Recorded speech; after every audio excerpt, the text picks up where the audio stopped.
bonsoir tout le monde. Bonsoir. Et ben nous voilà rendus au réveillon. Exactement. On est le 24 décembre, Léo. Ouais.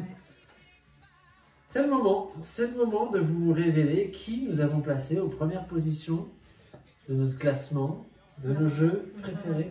Après, de nos jeux préférés en 2024, / les meilleurs jeux de la Terre sur l'univers qu'on a dans la poche.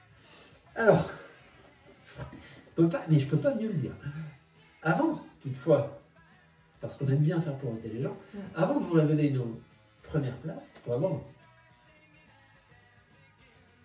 Moi j'ai bu déjà. Sans trinquer. Ouais. On va boire un coup et après avoir bu un petit coup, on vous dira quels sont les jeux qu'on a mis un peu en mention honorable. Parce que pas facile de faire un top 24 quand il y a au moins 50 jeux qu'on aurait voulu placer en classement.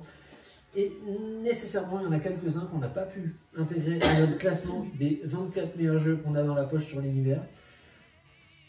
Et qui auraient mérité même d'y figurer, mais pour une raison ou une autre, on n'y a pas trop joué cette année. Alors, moi je vais vous dire lesquels j'aurais aimé voir dans mon classement et qui sont sans doute l'année prochaine. Le premier, ce sont les Ruines perdues de Narak. Je ne vais pas développer, c'est un jeu à la Indiana Jones. Sache que Léo, on va s'en faire des sessions dès l'année prochaine. Ça va bien parce que c'est aussi un... Toi aussi tu l'as mis? Alors tiens, prends-le. Mais sache que le Papa Noël va nous apporter des extensions pour ce jeu. Que se passe-t-il? Il est lourd? Eh bien, pose-le à côté. Un autre jeu que vous n'allez pas trouver à la première place de mon classement, et du coup, vous ne trouverez pas du tout dans mon classement, et qui aurait pu y être, c'est Dune. Dune Imperium, un super jeu de plein de mécaniques, entre autres poste d'ouvrier, deck building. On n'y a pas joué cette année, je crois. Je crois qu'on n'y a pas joué. Pourtant, c'est un super jeu. Ouais. Si ce n'est qu'à deux, c'est un peu chiant de devoir jouer avec un automate en plus, mais bon, ça marche quand même. Et toi, Lou, il y en a d'autres que tu aurais aimé mettre? Alors, moi, il y aurait effectivement, Citadel. Citadel, c'est un jeu qu'on a acheté il n'y a pas très longtemps. Voilà, il est là-bas, on ne va pas le chercher. Auquel on n'a pas encore, on a joué une seule fois. Voilà, on a fait une session. Et je crois que ça va être sympa. Ça peut être très sympa. Ça va être sympa, donc on pourra vous en reparler l'année prochaine. Et moi, il y a un autre jeu que j'adore. Tu allais en parler? Tricarion. Et bien l'année prochaine, on joue à Tricarion. Voilà, le Tricarion, il faut vraiment y jouer beaucoup. Ah, ça, je pense que c'est le jeu le plus expert qu'on ait. Ouais. Et cette année, on n'a pas pris le train de s'y mettre. Pourtant, on s'était dit, on va essayer de... C'est un jeu qui est magnifique, qui est au niveau réflexion, il est incroyable. Bon, on n'y a pas joué cette année, alors on l'a pas mis dans notre classement, a priori, mais il y figurera l'année prochaine, parce que c'est vraiment un jeu qui donne soif. Après, il y a des jeux auxquels on joue assez souvent, Harry Potter, qui aurait pu figurer. Exact, Harry Potter, Bataille à Poudlard, il n'y est pas. Voilà, il ne faut pas tout mettre. Non, il y en a un qui est sympa aussi, c'est Call to Adventure. Call to Adventure, ça va. C'est encore un jeu assez différent. On n'avait pas joué beaucoup l'année dernière, mais je me souviens qu'une fois, j'avais réclamé en faire une partie, et j'ai été heureux comme un gosse d'y avoir joué. Donc, ouais, c'est bien, c'est un jeu. Mais oui, on l'a dit, on l'a dit en début d'émission, enfin en début de ce classement, que on partait sur une base de 107 jeux, et que déjà, rien qu'arriver à en isoler 50, déjà c'était dur. Alors, 24 parmi les 50, c'est encore plus dur. Bon, est-ce que tu veux savoir, est-ce que le monde, je pense que le monde entier brûle de savoir le jeu que j'ai mis en première position de mon classement de tous les jeux de poche que je préfère dans ma tête? Vraiment, là, je pense que je l'ai. Alors, ça serait quoi d'après toi? Paper Tales. S'il n'y a pas Paper Tales... Ben, le jeu que je préfère, évidemment, c'est Paper Tales, c'est le meilleur jeu du monde. Oui. Qu'est-ce que vous voulez que je vous dise? Pourquoi tu l'as dans ton pronostic? Tiens, il faut qu'on révèle. Oula, attention la coupe. Il faudra qu'on révèle, au fait. Je vais aller chercher l'enveloppe. Je vais chercher l'enveloppe. Bah, si tu peux passer. Oui. Bon, Paper Tales, alors que je vous dise vaguement comment ça se passe, c'est un jeu, c'est écrit là, de Masato Uesugi, édité par Catch Up Games et illustré par Christine Alcouf, qui a fait un travail, je la cite parce que les illustrations sont exceptionnelles dans le jeu. Enfin, moi, c'est un des plus beaux jeux que j'ai, je trouve. J'attends que la caméra arrête d'en trembler d'émotion. Alors, qu'est-ce qui se passe dans Paper Tales? Vous êtes chargé de développer une ville, un village, et de marquer un maximum de points de victoire. C'est un jeu qui se déroule, c'est un jeu de cartes, essentiellement, avec des cartes, qui se déroule en 4 manches. Une manche, ça se déroule toujours comme suit. D'abord, une première phase de draft. Vous recevez 5 cartes, vous en prenez une, vous passez les 4 de votre voisin, vous recevez les 4 de votre autre voisin, vous en prenez une, vous passez les 3 restantes, etc. Une fois que vous avez vos 5 cartes en main, deuxième étape, on place les cartes devant soi. Attention, les cartes ont plusieurs caractéristiques, elles ont un coût. Donc si vous prenez des cartes, déjà, il faut avoir de quoi les payer pour les poser. Elles ont une valeur de combat et elles ont un petit pouvoir. Vous pouvez vous rapporter des ressources ou elles peuvent combiner avec d'autres cartes en agissant sur les pouvoirs d'autres cartes. Vous placez donc vos 4 cartes, vos 5 peut-être plus tard si vous avez évolué suffisamment, 2 à l'avant, 2 à l'arrière. Très important, celles qui sont à l'arrière n'entrent pas en jeu dans les combats. Les 2 de l'avant, elles entrent en compte dans la résolution des combats. Vous additionnez la force de vos 2 cartes qui sont sur la première ligne. Phase 3, phase de combat, vous comparez votre force de combat à la force de combat de vos 2 voisins immédiats. Si vous êtes plus fort que vous, marquez des points, sinon, bah, tant pis, vous ne marquez pas, ne perdez rien. Ça, pour le coup, c'est assez semblable à Seven Wonders. Oui. Mais c'est tellement mieux. 4e étape, l'étape de gain d'argent. Gagner un peu d'argent. Très important pour acheter de futures cartes, puis pour développer votre ville. Et c'est justement la 5e étape. 5e étape, la construction. Ici, vous allez jouer des bâtiments. Il faut un peu d'argent pour acheter le terrain, puis après avoir les ressources nécessaires pour construire vos bâtiments. Vous pouvez les construire niveau 1 ou niveau 2. Si vous les construisez au niveau 2, ils vous rapporteront plus de points. Si vous les construisez au niveau 1 seulement, ça vous rapportera surtout des ressources, un peu d'argent. À partir du niveau 2, il vous rapporte des points de victoire à la phase 3. Et en plus, quand vous avez un bâtiment, ou plusieurs, mais déjà un bâtiment au niveau 2, vous avez le droit de jouer non plus 2, mais 3 cartes sur la ligne de front. Donc vous allez poser 5 cartes à chaque tour de jeu. Plus éventuellement, avec les extensions, les artefacts. On rentre pas dans les détails. Et la 6e phase, qui est la phase révolutionnaire du jeu, c'est la phase de vieillissement. Vous allez placer des jetons vieillissement sur vos cartes. Si elles en ont déjà un, elles meurent, elles dégagent, tac. Donc il va falloir prendre en compte le fait que vos cartes vieillissent. Alors, et après vous recommencez et vous faites 4 manches comme ça. Ça donne des combinaisons dans tous les sens. Il y a tellement de cartes que c'est rejouable à l'infini. Cette boîte-là, elle n'existe plus. Vous ne pouvez pas la trouver. Moi, je l'avais acheté d'occasion 10 €. Il faut le faire. 10 € pour un jeu comme ça, autant dire qu'on me l'avait donné.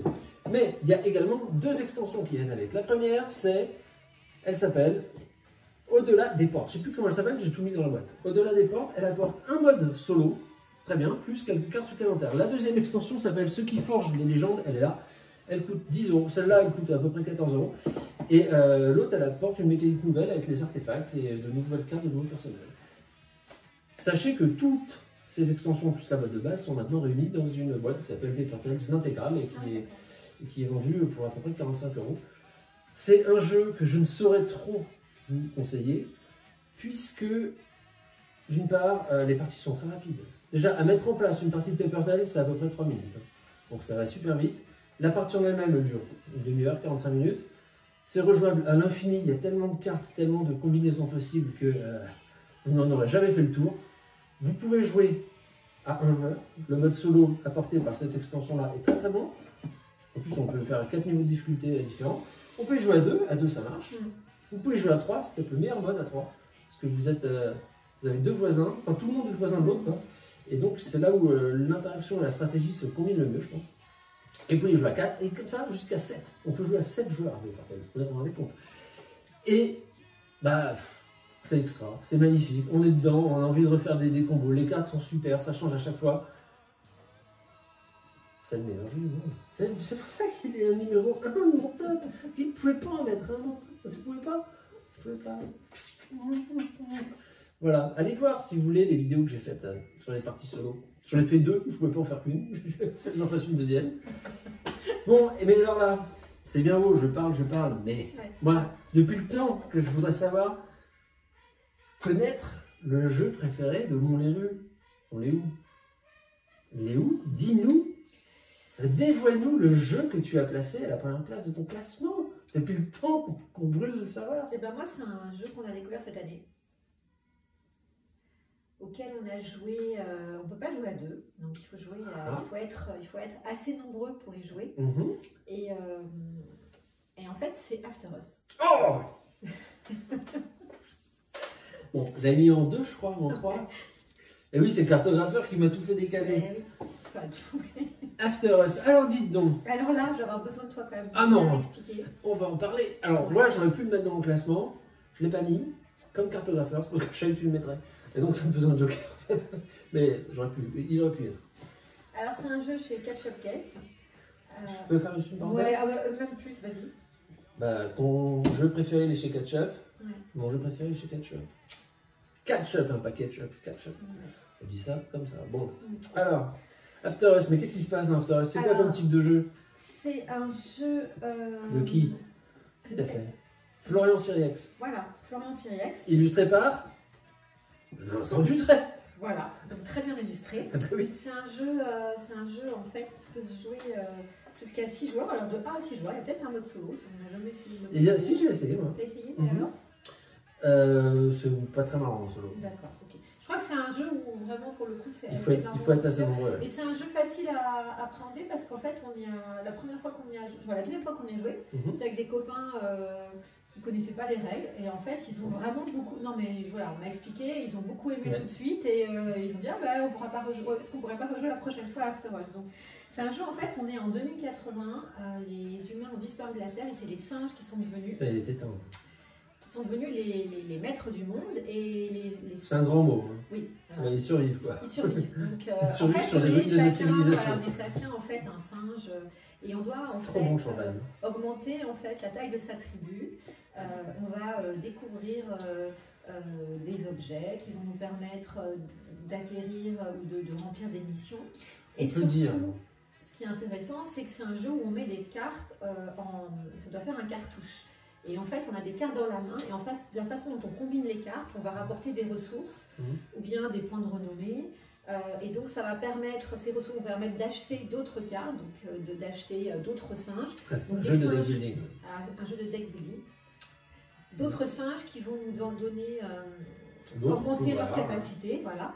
Et franchement, moi, j'aime beaucoup. C'est un jeu qui se joue en 80 points. C'est-à-dire que le premier qui arrive à 80 points à gagner, sachant qu'au début ça démarre tout doucement, donc vraiment au début on se dit mais ça va durer 3 heures et en fait à partir d'un moment où on commence à avoir un jeu un peu élaboré avec des cartes qui rapportent pas mal de cartouches, là ça va très vite, ça peut aller très vite. Je pense que ce jeu je serais hyper fort s'il était en 160 points. Parce que moi j'aime bien faire du deck building, alors, je fais le ménage, j'enlève tous les singes de base, c'est quoi, comment ça s'appelle, les singes de base. Non, les chimpanzés, c'est des singes qu'on acquiert. Je ne me rappelle plus comment ils s'appellent. Bon. Des mandrilles, non, ça va? Non, ça c'est les singes bleus. Moi, je ne sais plus comment ça s'appelle, des capucins peut-être. Bon, bref, je fais du ménage dans mon deck. Et arrivé au moment où les autres ont à peu près 75 points, je commence à avoir un jeu de fou. Et là, la partie se fait. Mais non, c'est vrai que c'est un jeu qui est. C'est sympa. Et alors, c'est marrant l'histoire de ce jeu parce que moi, je l'ai acheté d'occasion sur Ocaseo. Alors, je ne l'ai pas vu d'occasion, figure-toi. Il est vu? Bah non. J'ai pris le dernier alors, non, je l'ai vu il y a 40 €, mais je n'ai pas vu en occasion. Eh ben, je l'avais acheté Ancient Knowledge d'occasion, qui me faisait envie, et Projet Gaia, qui n'est pas dans notre top là, mais qui pourrait être un jeu de l'espace. On va dire. Ah oui, plusieurs fois, c'est là où on se construit des robots. Ah oui, si. Il est bien celui-là aussi. Si, ça c'est bien. Ah oui. Il aurait pu être dans le classement. Oui, c'est vrai. Projet Gaïa. Non, c'est pas Projet Gaïa. Non, c'est pour ça que ça s'appelle pas comme ça. Galileo. Voilà, c'est pour ça. Projet Galileo, oui, Projet Gaïa, c'est encore autre chose. Galileo Project, voilà, donc on mélange tout, hein, pardon. Et bref, j'avais acheté ces deux-là, et il se trouve que si j'en prenais un troisième, elle m'offrait les frais de port, qui étaient déjà pas mal élevés, donc j'ai pris After Us. Et bah finalement, il est bien mon appris, il n'était pas du tout prévu celui-là, au programme. Et excellent choix, Lego, voilà, bon bah c'est bien ça. Donc là, je vais vous faire un petit tour d'horizon parce que sur la table, on a essayé, j'espère qu'on n'en a pas oublié, mais se trouvent normalement tous les jeux qui composent notre classement des 24 meilleurs jeux de la planète chez nous. Donc, globalement, voilà à peu près ce que ça donne. Alors, je sais pas, coucou les où. Je sais pas si on les voit tous bien, mais ils sont là. Il y a Maracaibo, là, qui est caché, sous Spirit Island. Bon, voilà. Ben, écoutez, moi, je suis... Ah oui, l'enveloppe, c'est vrai, l'enveloppe. Ouais, on a sorti... On va quand même regarder, on va vérifier par huissier de justice qu'on avait bon. Qu'on n'a pas triché. Voilà. Officie, maître Léou.